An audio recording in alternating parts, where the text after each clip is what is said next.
Hey Beacon, how's it going? We're here to talk about how to love others through acts of service.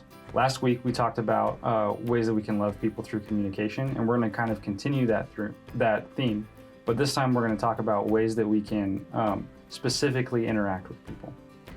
So the first thing that we're going to talk about is a way that you can serve other people by doing something that pretty much everybody appreciates, making them food.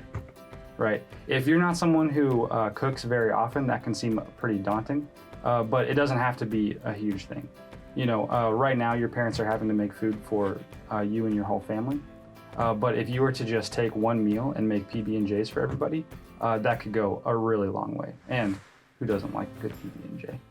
Hey Beacon, we're going to talk about how to make a professional level peanut butter and jelly sandwich. Okay.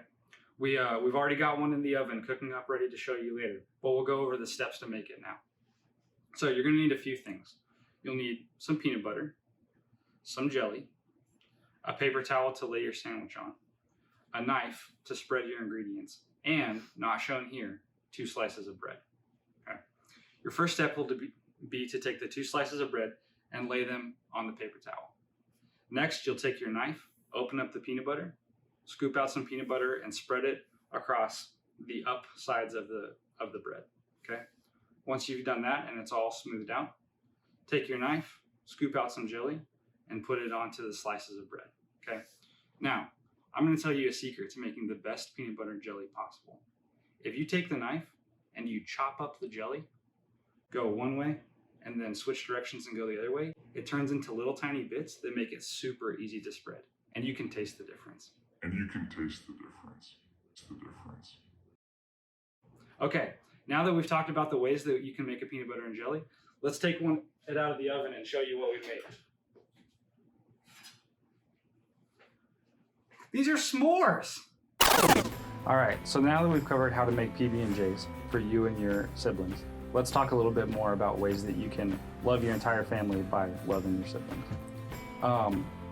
One thing that you can do for the other people in your family is you could just have patience with them, and you can also show some leadership by figuring out ways that you can engage them.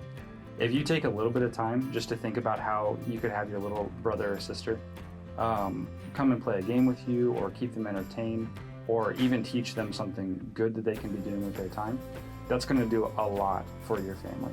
It's going to help your brother or sister feel really encouraged and loved.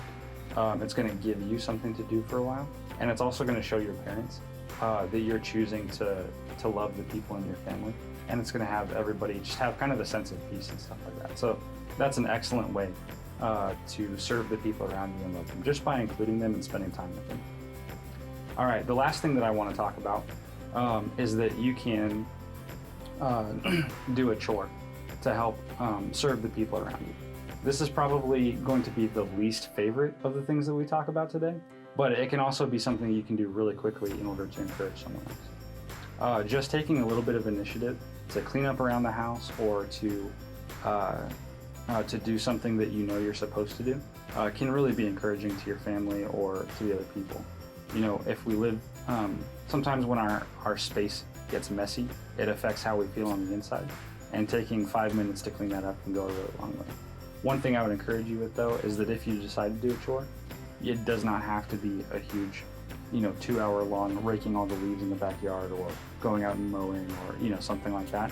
You can simply say, I'm going to pick up all the dirty clothes, and leave it at that. That's something that can make you feel better just because your space is cleaner, but it can also help whoever is responsible for those things realize that they're not the only one doing it, and that other people are caring about them and willing to serve them.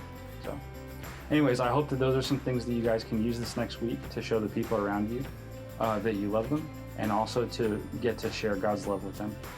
All right, have a good week, guys.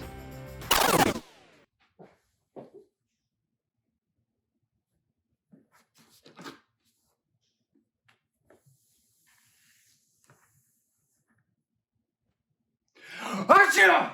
Aw, come on! That was my last wipe.